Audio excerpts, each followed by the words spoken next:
আন্দোলন যে হয়েছে, অনেকে বলছে যে শুধুমাত্র ছাত্র আন্দোলন।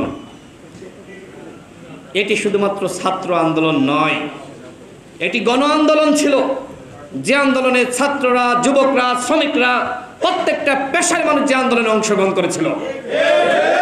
এই আন্দোলনে কোনো সেন্ট্রাল লিডারশিপ ছিল না, কেন্দ্রীয় চরিত্র ছিল না।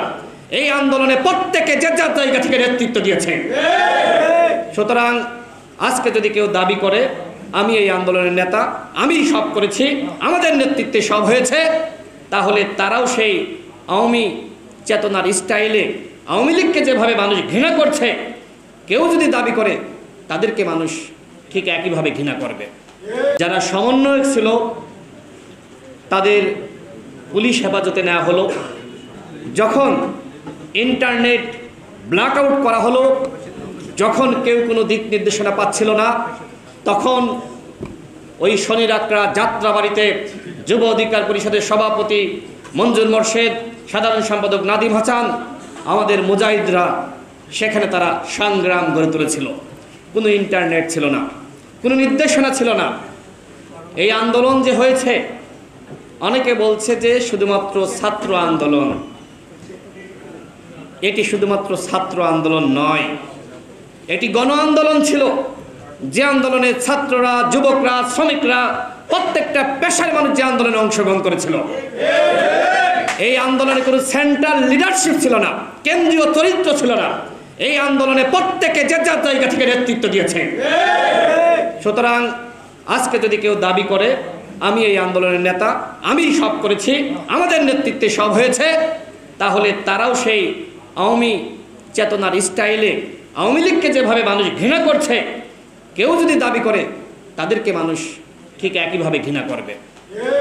প্রত্যেকটা সংগঠন, প্রত্যেকটা মানুষ, প্রত্যেকটা বিভিন্ন পর্যায়ে যারা দায়িত্বে ছিল, এমনকি সাংবাদিকরা, সবার এখানে কৃতিত্ব আছে।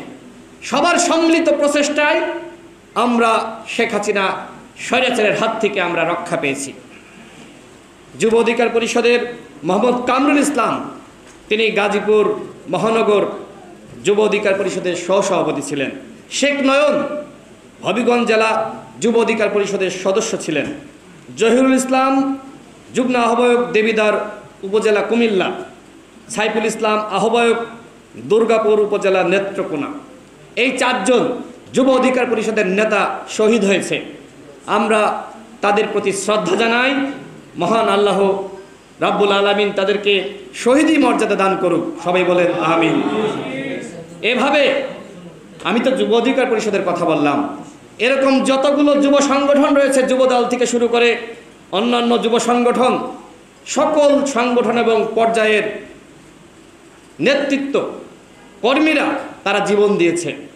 রাজনৈতিক দলগুলো, অনেকে জানে না রাজনৈতিক দলগুলোর ভূমিকা কী ছিল। আমাদের সংগ্রামী সভাপতি এসএ টেলিভিশনের একটি তিনি টকশোতে বলেছেন যে রাজনৈতিক দলগুলোর যে ভূমিকা সেটিকে আড়াল করা হচ্ছে। আমরা যেহেতু 2018 সালে কোটা সংস্কার আন্দোলন করেছিলাম, আমাদের অভিজ্ঞতা ছিল এবং আমরা যেটি মনে করি যে বাংলাদেশে আর কোনো দ্বিতীয় আন্দোলন নাই, যে আন্দোলনে ঢাকা বিশ্ববিদ্যালয় সহ বাংলাদেশের সকল বিশ্ববিদ্যালয়ের শিক্ষার্থীরা স্বতঃস্ফূর্তভাবে অংশগ্রহণ করে, একমাত্র কোটা সংস্কার আন্দোলন।